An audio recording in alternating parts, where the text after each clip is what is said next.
You ever seen like a cob of corn? That cob is called, in Arabic it is called sumbula. Sumbula is singular. Sumbulat, that's plural.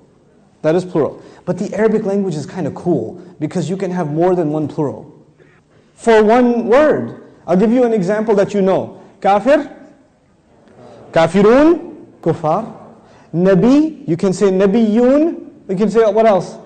Anbiya. You have multiple plurals. It happens all the time in Arabic. So in the Arabic language, sumbula is singular. What was the plural? Sumbulat. And there's another plural, sanabil. In the Arabic language, they have a concept that you can have singular, you can have plural, and you can have super plural. Sumbula is singular. Sumbulat is plural. Sanabil is what? Super plural. So the more powerful plural is which one? Sanabil. Now let's turn to the Quran. In Surah Al-Baqarah, Allah Azza wa Jal mentions the ear of grain, sumbula, but He mentions the plural. He says, مَثَلُ الَّذِينَ يُنْفِقُونَ أَمْوَالَهُمْ فِي سَبِيلِ اللَّهِ كَمَثَلِ حَبَّةٍ أَنْبَتَتْ سَبْعَ سَنَابِلٍ. Sab'a sanabil. Is that the regular plural or the super plural? That's the super plural. Okay. When you turn to Surah Yusuf, it's the only other time the plural is used. Allah Azza wa Jal says, وَقَالَ الْمَلِكِ إِنِّي أَرَى سَبْعَ بَقَرَاتٍ سِمَانٍ يَأْكُلُهُنَّ سَبْعٌ عِجَافٌ وَسَبْعَ سُنْبُلَاتٍ خُضْرٍ. Sumbulatin. So the weak plural is used in Surah Yusuf. And the strong plural is used in Surah Al-Baqarah. What's crazier is in Baqarah, Allah is talking about 7 of them. Sab'a sanabil. Sab'a sanabil, 7 of them. And in Surah Yusuf, Allah is also talking about 7 of them. Sab'a sumbulatin khudr.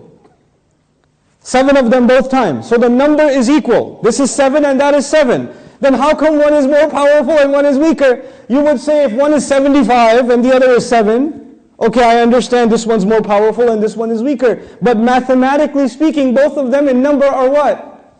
They're the same. Now in English translation, it says 7 ears of grain in Surah Al-Baqarah. And in the English translation, when you go to Surah Yusuf, what does it say? 7 ears of grain. The translation is identical. There is no difference in translation. But Allah chose to use the powerful plural in Baqarah and the weaker plural in Surah Yusuf. How come?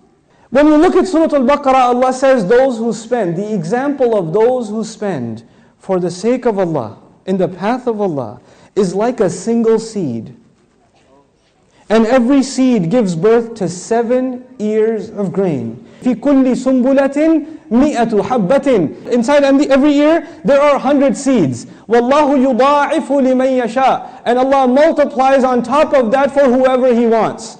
The context of the ayah is you will take 1, you will turn it into 7, every 7 will give you another 100 each. On top of the math you can do, Allah has His own calculations. وَاللَّهُ يُضَاعِفُ لِمَنْ يَشَاءُ. Allah multiplies it in His own way, above and beyond that, for whoever He wants. Meaning this calculation is beyond human capability. Is this a context of weakness or power? So the powerful plural is used.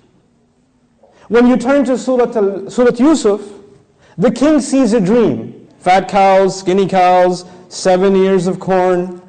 And the dream is interpreted. And what does the dream mean? You will have 7 good years and then you will have 7 bad years. Is the 7 good years going to give you unlimited resources or limited resources? Limited resources, and you have to use them carefully and you have to store them because you will need them for the next 7 years.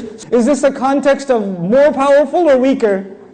Weaker. In the weaker context, Allah used sumbulat. In the more powerful context, Allah used sanabil. It's the same word, it's the same number. Is that capable? Are we capable of doing that as human beings? SubhanAllah. Just the way Allah describes a single word. A single word.